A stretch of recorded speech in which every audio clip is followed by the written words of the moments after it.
Welcome to our community. Susie Thomas with you this morning. Very happy to welcome Rich DeRosier.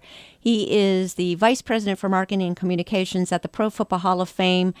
Good morning, Rich. And did I get your title correct? Probably a couple people in the marketing department would chuckle. We'll start okay. that. We're all a big team. Yes, you are. Vice President of Communications and Public Relations. There we go. And boy, that is a man after my own heart. Awesome. Well, because Pro Football Hall of Fame really needs both. They do have to have a separate marketing and a separate PR and communications. What a perfect person to step into that role after all your years in the media here, and I'm sure covering all of the Hall of Fame events. You want to talk about that transition you made not too long ago? I can do that, but first, all those years in newspapers makes me sound old. I don't feel well, old, not. and I certainly feel like coming over here has given me a second wind. It is it's as fast-paced over here as it was at the newspaper, and it is interesting to be kind of on the other side of the notebook or on the other side of the action, and maybe to a little extent that has helped me in the transition because I'm familiar with, to some extent, what was going on in this building. Mm-hmm. But I have to say that it very pleasantly surprised me how much is going on inside the Pro Football Hall of Fame that doesn't deal with the day-to-day planning of an enshrinement or planning of an annual Hall of Fame game or the annual celebration of that year's class. I mean, there are so many programs going on for, at the youth level, programs that discuss social justice and programs to discuss inclusion and other partnerships. I mean, it is a whirlwind of activity over here, and that caught me a little bit by surprise, but in a pleasant way because the pace of daily newspaper was something I had grown accustomed to after all those years, and something I was a little concerned that I'd be missing, and that has not been the case at all. There is plenty going on every day and a lot new every day, something new every day. Is it still, how are you continuing those programs during this time that we're going through?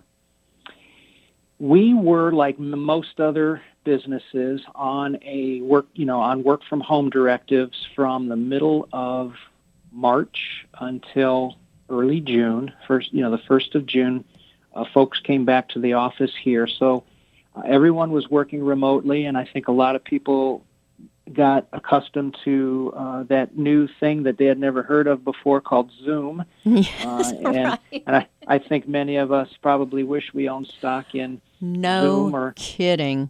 other entities that make remote communication possible. Yes. But, as early as March, I will say this, folks here at the Pro Football Hall of Fame began planning from the day the doors closed to the public here in mid-March, began planning for the possibility that this pandemic could indeed last as long as it's proven to be hanging on here.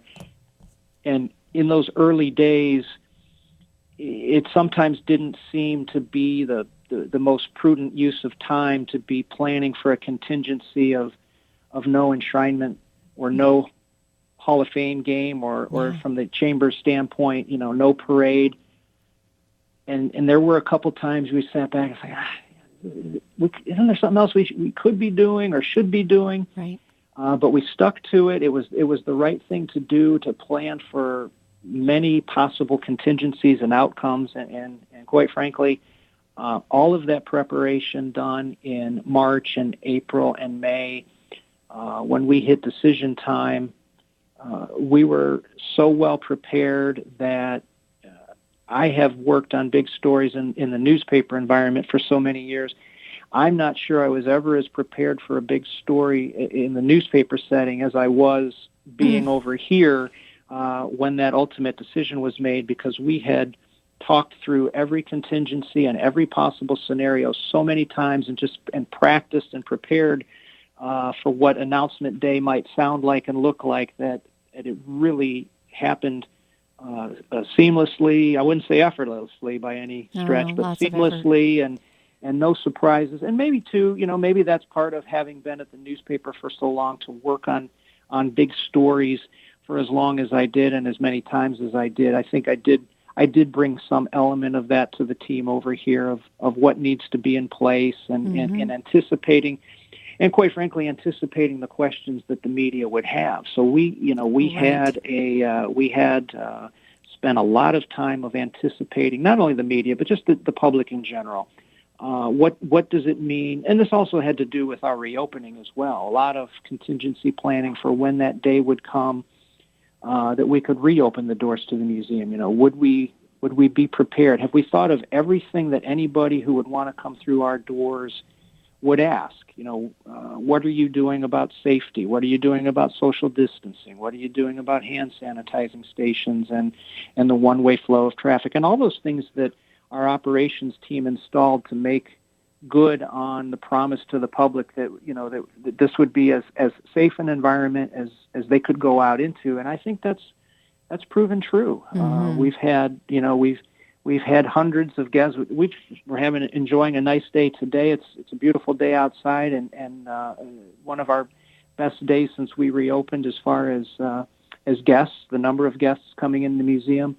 And I try to make a point each day of walking around the museum and just saying hello to people, thank them for coming here. And Nice. I'll tell you what, I have not yet, knock on wood, not yet run into one person who has regretted coming here or felt that they were uncomfortable here in any way. And football fan is part of it. Is football fans are starved for anything football. I get that's part of it. Yes. But I also think speaking humbly, that we did a good job of not only preparing the museum for people, but telling them what we had done and what we would continue to do to make it a safe environment and an enjoyable environment for them.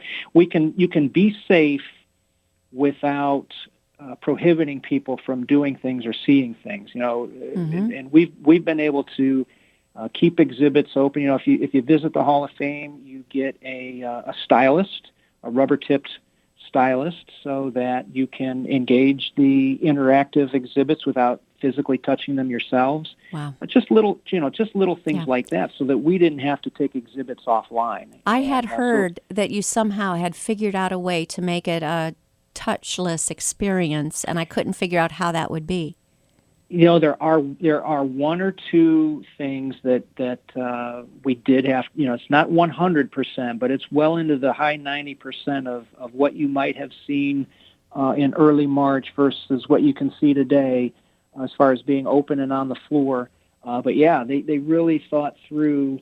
How can we either change this exhibit or use the touchless, use the touch stylist instead of hands-on touch, and some things like that. We have had to limit the admission in our theaters.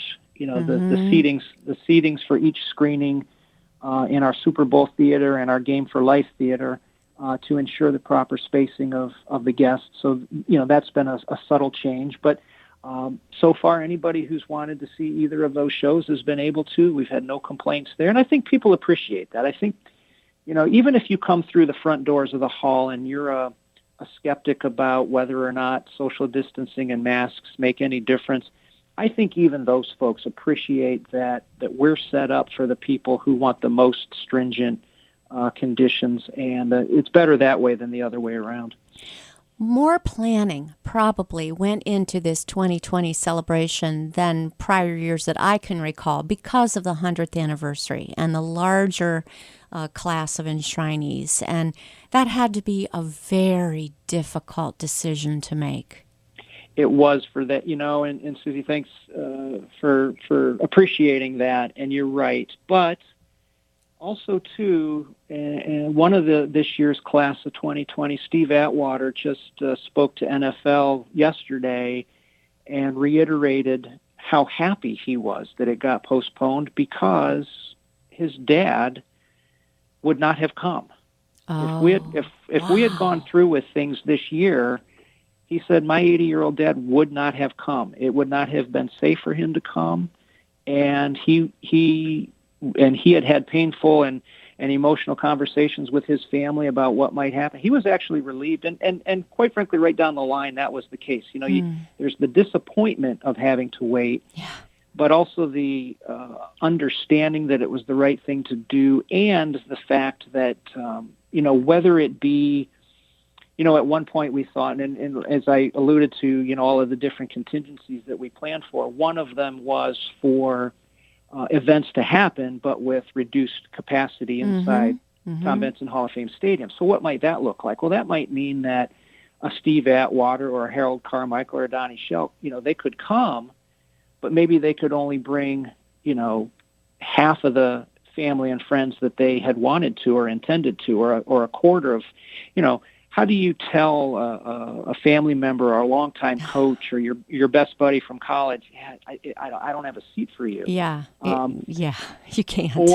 Or somebody in that more at-risk age group, we're having this, but, you sure you want to you travel? You can watch it on Ohio? TV, Yeah. right? Not the same. And, so right down the line, disappointment from the class that it had to happen, but appreciation for the reasoning behind it, and the fact that looking forward, God willing, we're in a place a year from now that this is behind us, and it can be, what we're calling twice the fun in 21. I love it. Yes, I love it.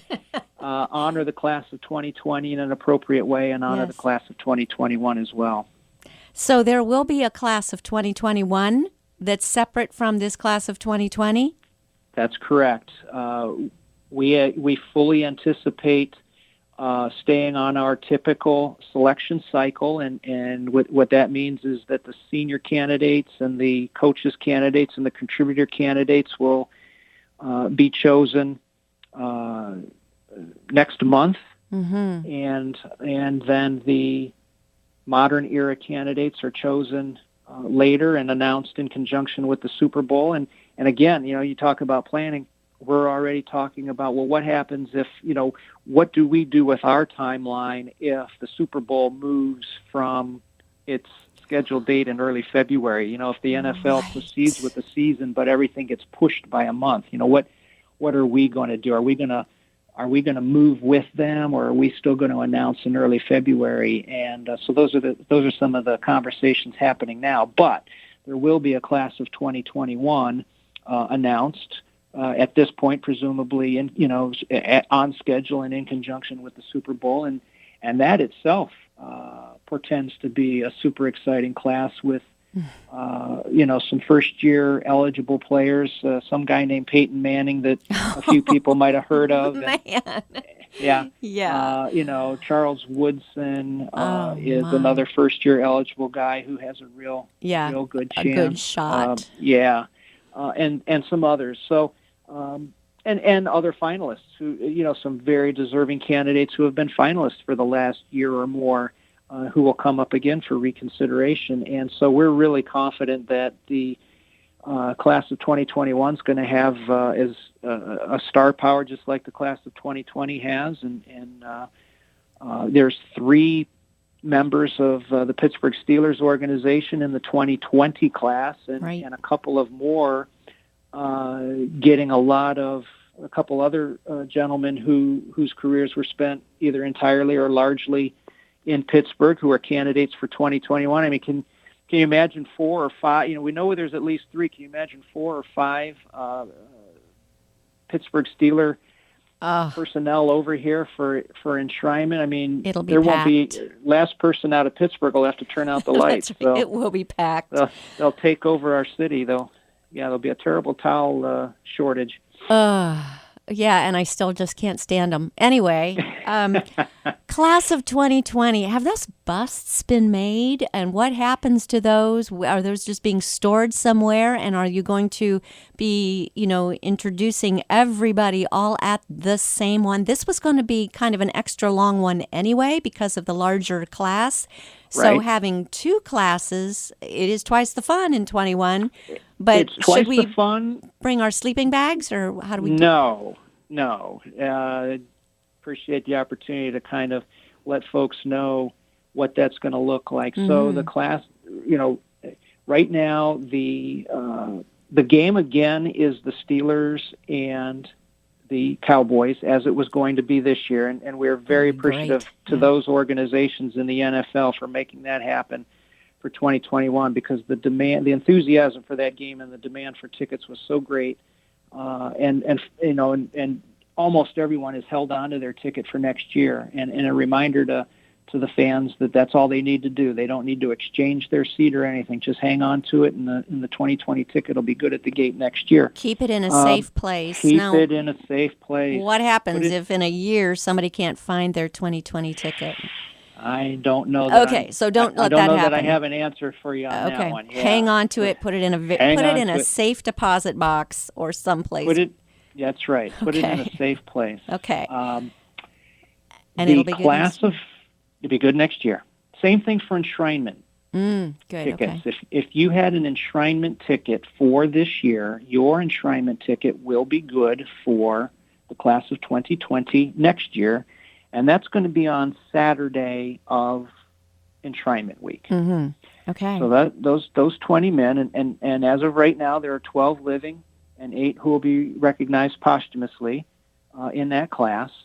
That will be on the Saturday of enshrinement week, powered by Johnson Controls. The following day, Sunday, will be the enshrinement of the class of 2021. Nice. So, a class of 20 still presents some challenges, and we've talked with all of them, and they've worked with some speech coaches, and we're also going to use some technology to assist in their speeches, almost like you see with, the cable news channels, while the person is speaking, sometimes there's a little crawler underneath with some information or a side panel.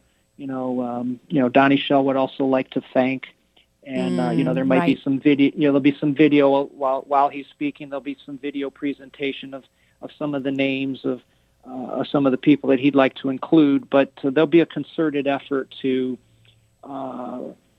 make those speeches at a length that allows each man an appropriate amount of time to recognize and thank the people that led them to Canton, while also being mindful that to get through that many certainly would make a supremely long evening if it wasn't controlled in some manner. So they understand that, and they've been working on. They'll have another year to work on editing their speeches down and making them real tight. And quite frankly, I think that's, even with 20 guys, I think it could be one of the best events ever, because each speech is going to be so tightly, so well prepared, with the amount of time that they'll have to do it, and really hit on the highlights of their careers and the people that meant the most to them. I think we're going to see many, many speeches that are going to be remembered for a long time. Sounds so good. Lots of moving parts, though. For the right reasons. For all the right reasons. We're visiting with Rich DeRosier from the Pro Football Hall of Fame. Going to take a short break. We'll be back after these words. You're listening to Our Community.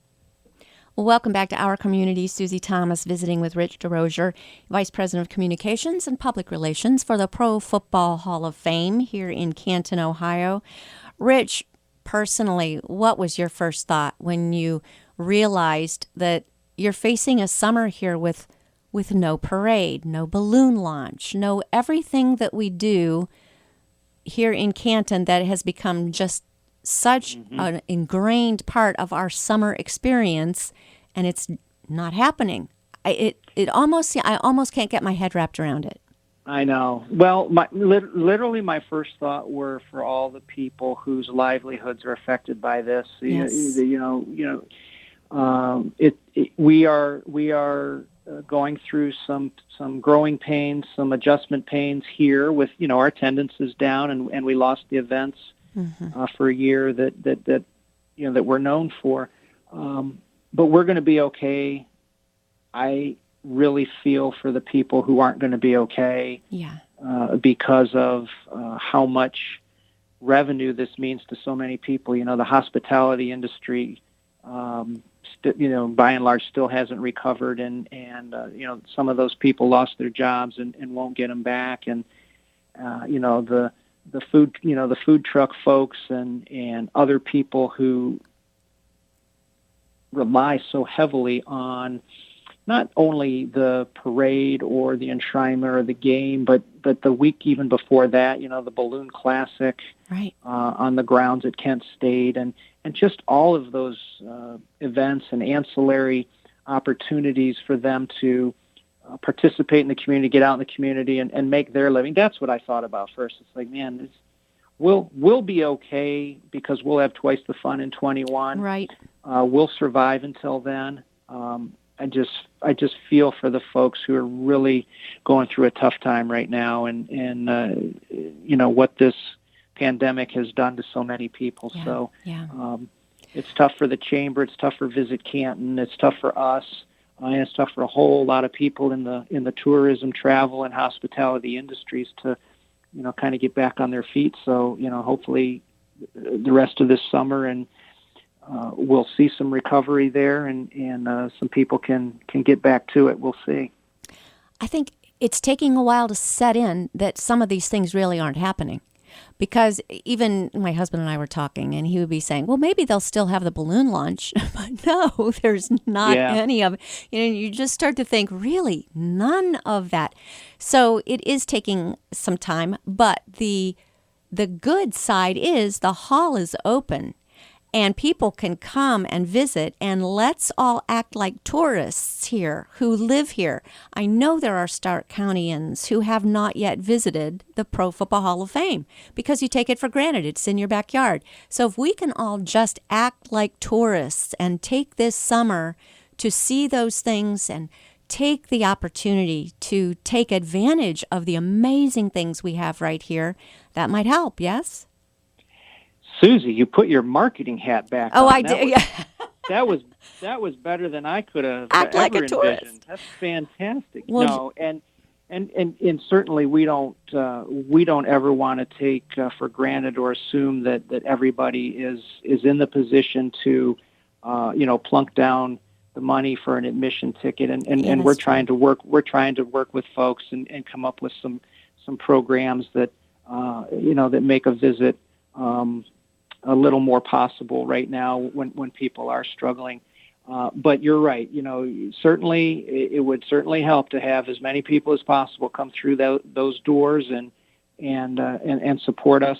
I want to throw one other opportunity at you for some people. If there's something that somebody wants to do to help the Hall of Fame, but maybe football's not their thing. mm-hmm.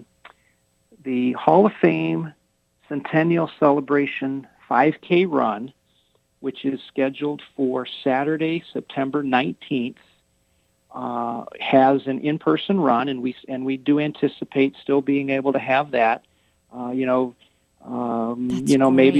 Maybe we need folks to put on their masks, everybody, for the next couple of weeks or so, and tamp down this little brush fire of corona that's popped up here. Yep. Join together and wear our masks so that we can have events in the fall. Yes. But Saturday, September 19th is the 5K run. Now that is, as I said, still planned to be an in-person run, but there's also a virtual option for that. And if you think that, maybe helping out the Hall of Fame, and even more important, really, more important than the Pro Football Hall of Fame, is the Timken Family Cancer Center, which is about to be built on the campus of Altman Hospital. And that is going to be just an unbelievable community asset to put so many cancer care services under one roof over at Altman, and through the support of the Timken family, the top financial benefactors whose name is going and who have been financial benefactors to so many of us throughout so many years in this community. If anybody wanted to do something to help the Timken Family Cancer Center and the Hall of Fame in a charitable way, I would suggest the consideration of running virtually in the Hall of Fame Centennial Celebration 5K on September 19th, and proceeds from the race will go to those. Will go to both of us, with most of it going to the Cancer Center. So, if you go on our website or go on the website of hofmarathon.com, hofmarathon.com. You can learn more. And Susie, I think when this show airs, there'll be a couple days left that registration is still open. But when people do hear this, that registration will be closing quickly. So just a possibility. You know, maybe touring the museum isn't your thing, and maybe football isn't your thing.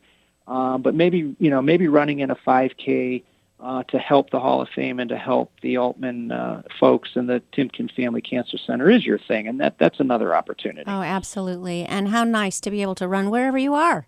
You can just wherever you are. Yes. That's right. And be able to be part of it. Run in place, run on that treadmill, whatever, or run around your neighborhood. We are still able to go outside, which is thankfully a good thing. I'm wondering about, you said, what is the experience at the Hall now? Do you have the cool Joe Namath thing? Is that available, or is that one of the things that you're not able to show right now? The cool Joe Namath thing that you're alluding to is the holographic theater, the holographic production called A Game for Life, and a hologram of Joe Namath introduces that and talks about how lessons learned through the game of football translate throughout your life experiences, and the courage and the commitment and the integrity and the respect and the perseverance and getting up when you're knocked down, and all of that can be learned on the football field, and it translates to being a mother or a father or a teacher or a firefighter or a radio host or a bloviating director of communications and public relations. We can all learn those. We can all learn those lessons taught in the game of football. And I have never been around a rock star, a true rock star, meaning like a rock and roll star. But Joe Namath is a rock star. When Joe Namath comes to Canton, Ohio, it's got to be what it's like to be, with the Rolling Stones or something. It is unbelievable.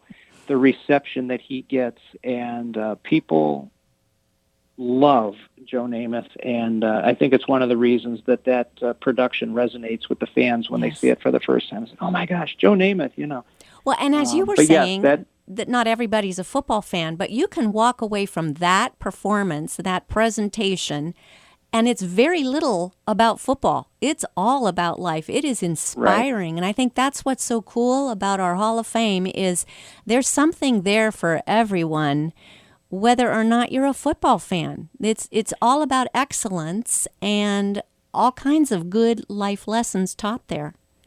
Susie, I appreciate you recognizing that, and the mission of the Hall is to honor the heroes of the game and to preserve its history, and those are the things that are maybe most readily apparent. But it's the second two parts of our mission, the promoting its values, so promoting the values of the game and celebrating that excellence everywhere, that we've really tried to shine a spotlight on amid this pandemic. And there's some programming going on at the Hall that reflects that. It's about social justice. It's about equality.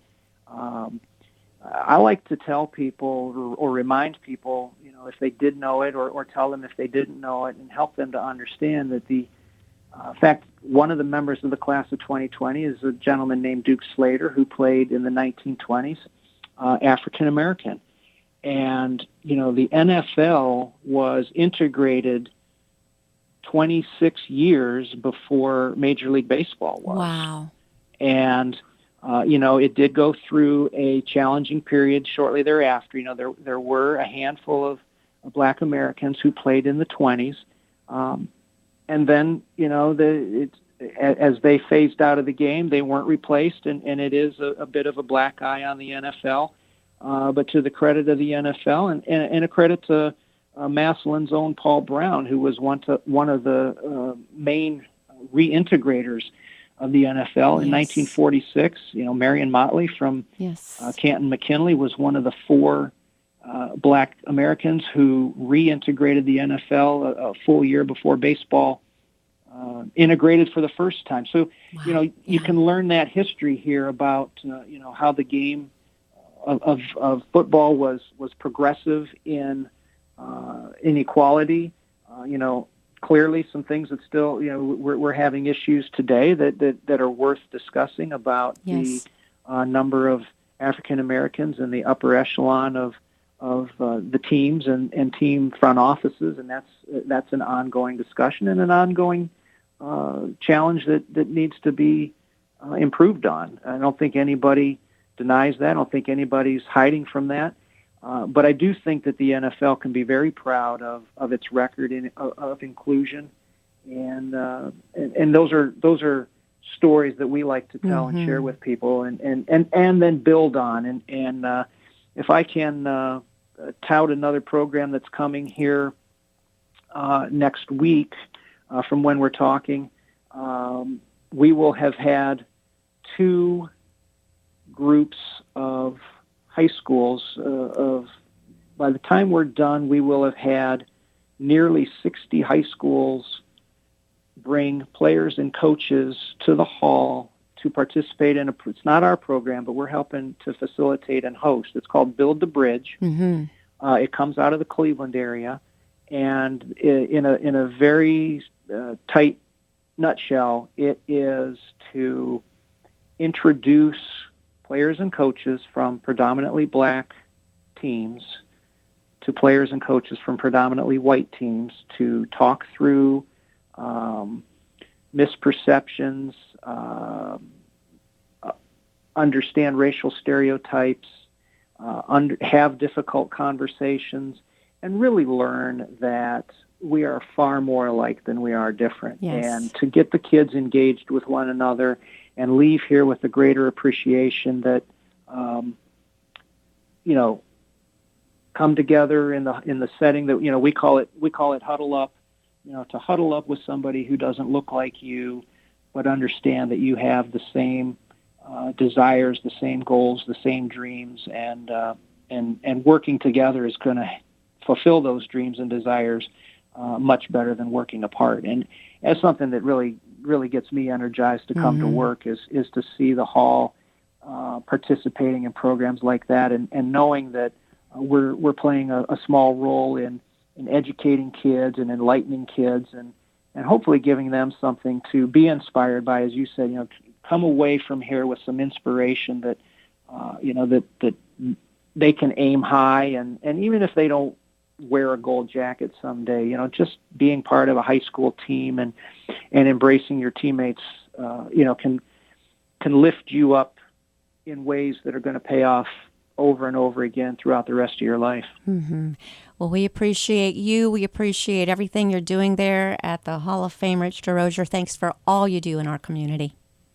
Susie, thanks for having me and being able to talk about the Hall and sharing those things that we're doing. And we're really looking forward to twice the fun in 21, right? Yes, we are. we will make it through this year and look forward to bigger and better things. Thank you. Thanks, Susie.